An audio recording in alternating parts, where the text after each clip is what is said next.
बिस्मिल्लाहिर्रहमानिर्रहीम। अस्सलाम वालेकुम नाज़रीन, आप YouTube चैनल देख रहे हैं। मैं इमरान ख़ान हूँ। एक तो इमरान ख़ान साहब के दौरे के हवाले से कुछ और तफसीलात सामने आ रही हैं। उनका एक कामयाब दौरा था और इसमें उनकी कुछ रूसी कंपनियों को दावत दी गई और इस्लामाबाद सरमायाकारी कॉन्फ्रेंस में रूसी कंपनियाँ आईं और वज़ीर-ए-आज़म इमरान ख़ान ने रूसी कंपनियों को अगले माह इस्लामाबाद में होने वाली सरमायाकारी कॉन्फ्रेंस में शिरकत की दावत दे दी है। वज़ारत तजारत के एलामिया के मुताबिक वज़ीर-ए-आज़म इमरान ख़ान के दौरा रूस के दौरान वज़ारत तजारत ने मारूफ़ रूसी कंपनियों के साथ डिनर का एहतमाम किया था और वहाँ पे कंपनियाँ आई थीं। रूसी ताजरों और वज़ीर-ए-आज़म के माबैन तारुफ़ी मुलाकात हुई थी। वज़ीर-ए-आज़म को कारोबारी मनसूबों के बारे में आगाह किया गया था। 60 के करीब जो रूसी कंपनियाँ हैं जिनमें तेल, गैस, धातकारी, तामीरात, रेलवेज़, प्रोडक्शन, ज़राअत, टेक्सटाइल, फलों, सब्जियों, रिटेल चेन स्टोर्स जो होते हैं, जिस तरह ये मुख्तलिफ स्टोर्स खुले हुए होते हैं डिपार्टमेंटल, या फार्मास्यूटिकल्स, और इनके शोबों की कंपनियां जो थी वो मिली आकर और पाकिस्तानी जो वफद गया हुआ था उनके साथ भी उन्होंने मुलाकातें की हैं और उसके बाद अब पाकिस्तान के अंदर दावत दी गई है ताकि रशियन सरमायाकारी जो पाकिस्तान में आए। वज़ीर-ए-आज़म पाकिस्तान इमरान ख़ान हालिया जो हालात हैं उनके तनाज़ुर में कौम से एक खिताब भी करने वाले हैं। मेरे ख्याल में उनको करना चाहिए। बहुत सारी चीज़ों में उनको कौम को एतमाद में लेने की ज़रूरत है। महंगाई की जो शरह है वो बहुत ज़्यादा बड़ी है। पेट्रोलियम मसनूआत की कीमतें बढ़ने से हर चीज़ की कीमत बढ़ रही है। वज़ीर-ए-आज़म उसके ऊपर कौम को बताएं कि वो क्या कर सकते हैं, क्या करने जा रहे हैं और आम आदमी को कैसे रिलीफ दे सकते हैं इस मुश्किल सूरत हाल में। एक और ख़बर जो दी गई और ये कहा गया कि इमरान ख़ान साहब को सज़ा दी गई है और पाकिस्तान को सज़ा दी गई है रूस का दौरा करने पर अमेरिका की जानिब से। चाइना को उन्होंने सज़ा नहीं दी, इंडिया को नहीं दी, बाकी मुल्कों को नहीं दी, लेकिन वज़ीर-ए-आज़म इमरान ख़ान साहब को सज़ा दी है। और अमेरिका नहीं चाहता था कि पाकिस्तान या पाकिस्तान के वज़ीर-ए-आज़म रूस के साथ ताल्लुकात बनाएं और रूस का दौरा करें।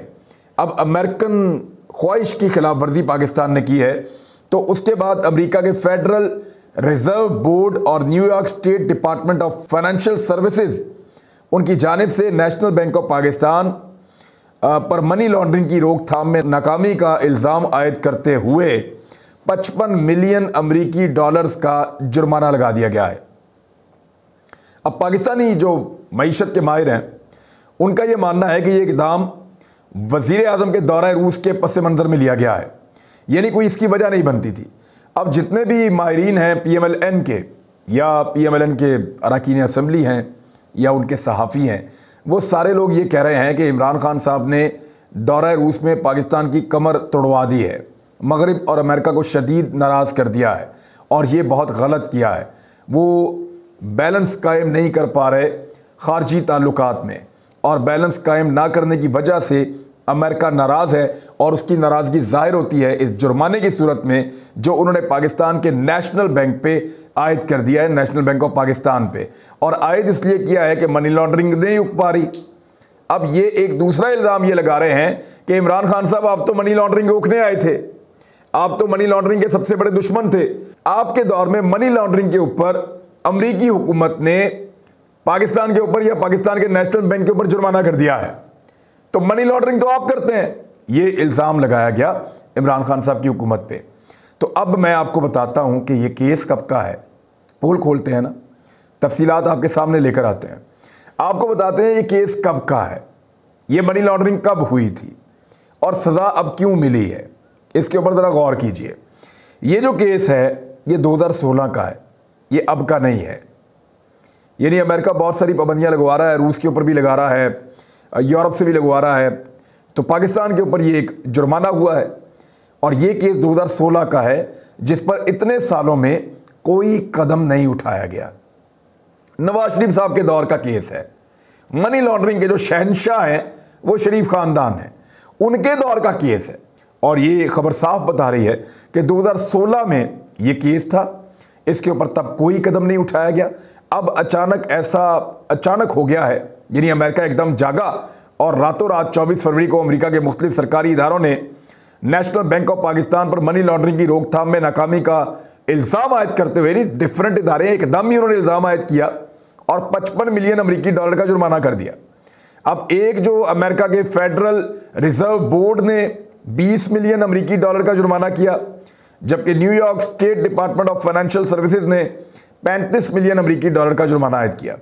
दो अलग अलग डिपार्टमेंट हैं, उन्होंने अलग अलग अचानक ये पाकिस्तान के ऊपर अटैक किया और जुर्माना कर दिया रातों रात। एक पैगाम भी है। दुनिया के मुख्तलिफ ममालिक में 21 शाखें हैं और मुल्क में 1512 शाखें हैं। ये पाकिस्तान का सबसे बड़ा मालियाती इदारा है, national bank of Pakistan. Jahangir तरीन से मुबैना तौर पे तरदीद नहीं आ रही इसकी। इमरान खान साहब की टेलीफोनिक बातचीत हुई है और इमरान खान साहब के साथियों ने मशवरा दिया। इसमें शेख रशीद साहब मशवरा देने वालों में शामिल थे, इसमें फवाद चौधरी साहब मशवरा देने वालों में शामिल थे और दीगर कुछ और लोग थे जिन्होंने मशवरा दिया कि आपको जहांगीर तरीन से बात कर लेनी चाहिए। जब अपोजिशन एक आदमी के साथ बातचीत करते हुए आपके खिलाफ उसको इस्तेमाल करने की कोशिश कर रही है तो वो गलत काम रोकने के लिए आप भी राब्ता कायम कीजिए। तो इमरान खान साहब ने राब्ता किया जहांगीर तरीन के बाहर जाने से पहले, उनकी खैरियत दरियाफ्त की और बस जहांगीर तरीन साहब को जिस कॉल का इंतज़ार था वो कॉल सुनने के बाद वो अपनी बीमारी का इलाज करवाने के लिए पाकिस्तान से बाहर लंदन चले गए। अब फ़र्क इतना है कि पिछली मरतबा जब वो बाहर गए थे तो इमरान खान के ऊपर और जहांगीर तरीन के ऊपर सारी की सारी अपोजिशन दिन रात चिल्ला रही थी और अब जाते जाते वो सबको मिलकर सबकी बोलती बंद करके गए हैं और ना कोई इमरान खान को इल्ज़ाम दे रहा है, ना कोई जहांगीर तरीन को इल्ज़ाम दे रहा है और ना कोई मुल्क में रूला रप्पा है। और फिर ये लोग कहते हैं कि इमरान खान को सियासत नहीं आती। ओवरसीज़ पाकिस्तानियों के वोट के हवाले से एक बड़ी अहम खबर है, लेकिन मैं आपको आने वाले दिनों में बताऊंगा। उसके ऊपर डॉन ने भी एक बड़ी शानदार रिपोर्ट छापी है और अब ये इतना आसान नहीं रहेगा अपोजिशन के लिए कि वो ओवरसीज़ पाकिस्तानियों के वोट का हक वापस छीन सकें। पाकिस्तान पीपल्स पार्टी ने अपना लॉन्ग मार्च शुरू कर दिया है।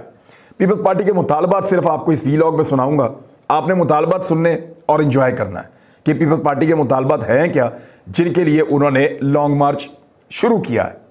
और वो कह रहे हैं 9 तारीख तक वो इस्लामाबाद में पहुंचेंगे। तो उनके 38 मुतालबात हैं।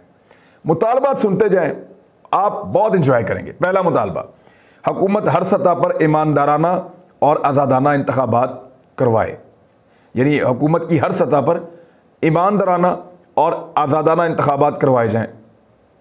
तो जी आपकी तो हुकूमत है सिंध में, अगर आज़ाद और ईमानदार इंतखाब ना होते तो आप कैसे जीतते?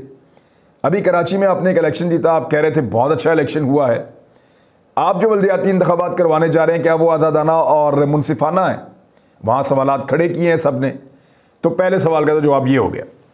दूसरा, उन्होंने नुक्ता उठाया कि 1973 के आइन के मुताबिक हुकूमत का नज़्म नस्क चलाया जाए, जैसे सिंध हुकूमत चला रही है क्या वैसे चलाया जाए? मेरे ख्याल में पूरा पाकिस्तान कानों को हाथ लगाएगा। तीसरा एक और नुक्ता है जी कि तमाम इदारों की अपनी अपनी आइनी हुदूद में रहते हुए कारकर्दगी और इख्तियारात हों, जैसे सिंध के अंदर इदारों के इख्तियारात हैं। बिल्डिंग अथॉरिटी क्या कर रही है, सिंध की हुकूमत के मुख्तलिफ इदारे क्या कर रहे हैं, सिंध का जेल खाना जात क्या कर रहा है, बंदे जेल के अंदर बंद है, प्राइवेट अस्पतालों के अंदर खरीद के वहाँ मौजें कर रहे हैं, जाली डॉक्यूमेंटों के ऊपर अपने अपने काम कर रहे हैं। जितनी मादर पिदर आज़ादी सिंध के इदारों को है उतनी पाकिस्तान में कहीं नहीं है।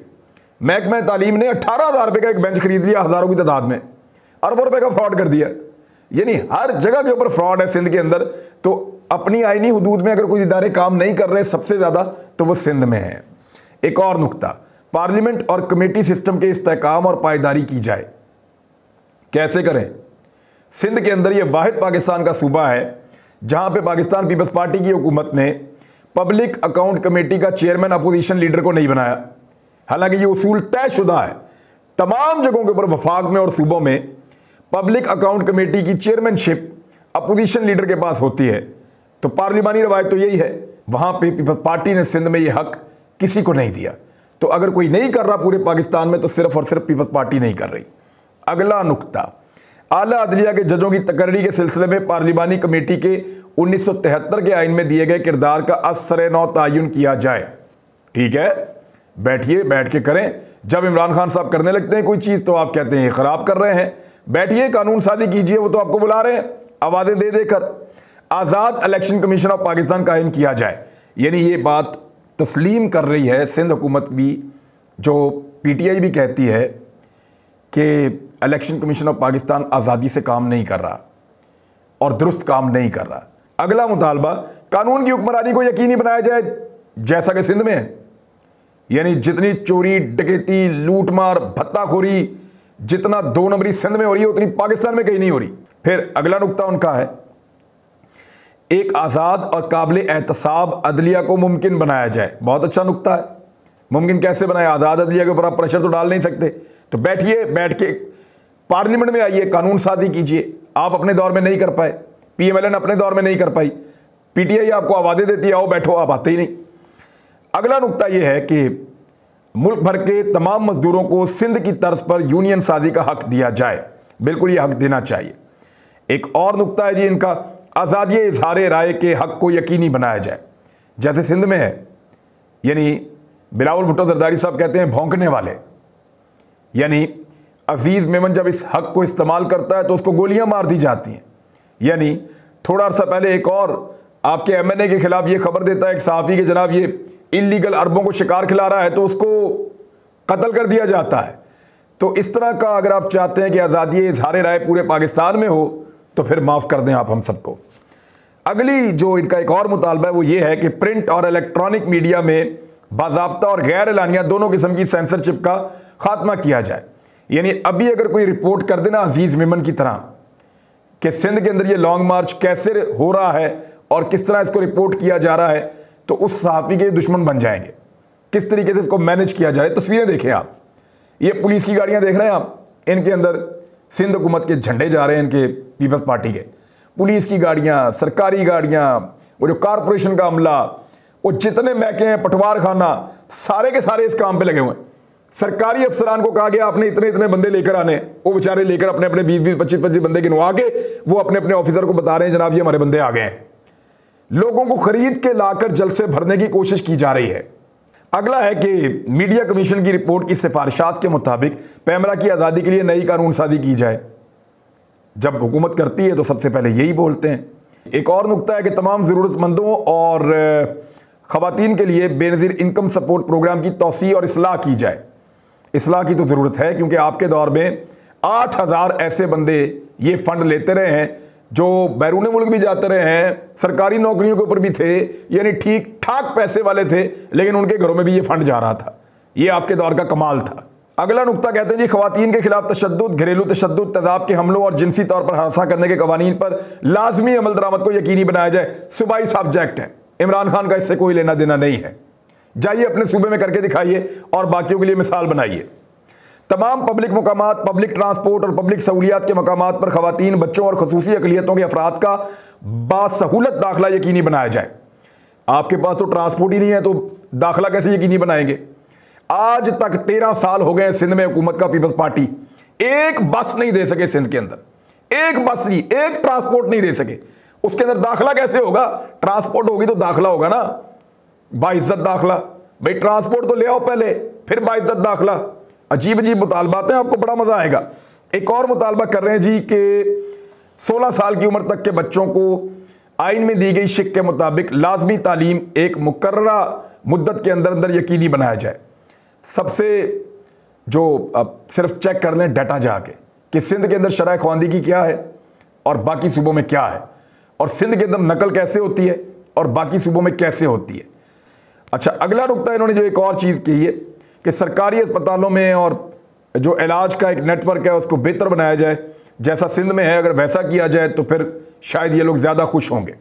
एक और, ज़रूरतमंद ख़वातीन को एक मुकर्ररा मुद्दत के अंदर अंदर जच्चा और बच्चा के सिलसिले की मुफ्त खिदमात और नकद मुआवजे की फराहमी को यकीनी बनाया जाए। जैसे थर में आप करते हैं जहाँ जच्चा और बच्चा दोनों की जान खतरे में होती है, जहाँ भूख और अफलास से और अद्वियात ना मिलने की वजह से बेशुमार बच्चे जो हैं उनका इंतकाल हो जाता है, वैसी सहूलियात जिन सहूलियात की मौजूदगी में एड्स के रिकॉर्ड केसेस वहां सिंध के अंदर पैदा हो गए हैं, वैसी सहूलियात की अगर बात कर रहे हैं तो फिर तो कमाल है। अगला मुतालबा है कि जनूबी पंजाब को अलग सूबा बनाकर उसकी पसमानदगी का खात्मा किया जाए। आपको हुकूमत मिली, आपने नहीं किया। PMLN को मिली, उन्होंने भी नहीं किया। अब PTI को मिली है, उन्होंने एक सेक्रेटेरिएट वहां पे बनाया है और वो तो कह रहे हैं कि आओ बैठो बना लेते हैं। मेरे ख्याल में इस पे काम हो सकता है। एक और नुकता यह है कि गरीब तबकात के लिए रिहाइश की फराहमी के हक और उनको जबरी तौर पर घर से बेदखल करने के खिलाफ कानून साजी की जाए। तो रोटी कपड़ा और मकान का जो एक नारा था वो तो लगाया था पाकिस्तान पीपल्स पार्टी ने। कई मरतबा इक़्तिदार में आए, भुट्टो साहब आए, बेनज़ीर भुट्टो साहबा 2 दफ़ा आई, जरदारी साहब आए, रोटी कपड़ा और मकान पाकिस्तान के गरीब को नहीं मिला। तो जब आप नहीं दे सके तो ये 3 साल की हुकूमत से आप हिसाब लेने चल पड़े हैं, जबकि आप लोग 30-30 साल से इस मुल्क के ऊपर हुकूमत कर रहे हैं। एक और नुक्ता जो उन्होंने उठाया वो बहुत इंटरेस्टिंग है कि बुनियादी शहरी सहूलतें जो हैं वो फराहम की जाएं कच्ची आबादियों को और इंतहाई पसमानदा इलाकों को। वैसे अगर पाकिस्तान के अंदर रियली कोई कच्ची आबादी है ना, तो आप बारिश के बाद कराची को देख लें, कराची का कचरा देख लें, वहाँ का गंद देख लें, वहाँ की बदनस्बी देख लें, वहाँ के हालात देख लें। एक बारिश के बाद आप कराची के हालात देख लें तो आपको पता चल जाता है कि कच्ची आबादी पूरा का पूरा शहर इन्होंने बना के रख दिया है। तो सहूलियत कहाँ से दें? मेरे ख्याल में पाकिस्तान का सबसे बड़ी आबादी वाला शहर सबसे ज़्यादा पैथेटिक ज़िंदगी गुजार रहा है। उसको ठीक करने की बजाय चले हैं इस्लामाबाद में एहतजाज करने के लिए। अब तक के लिए इतना ही। अपना ख्याल रखिएगा, अपने इस चैनल का भी। अल्लाह हाफ़िज़।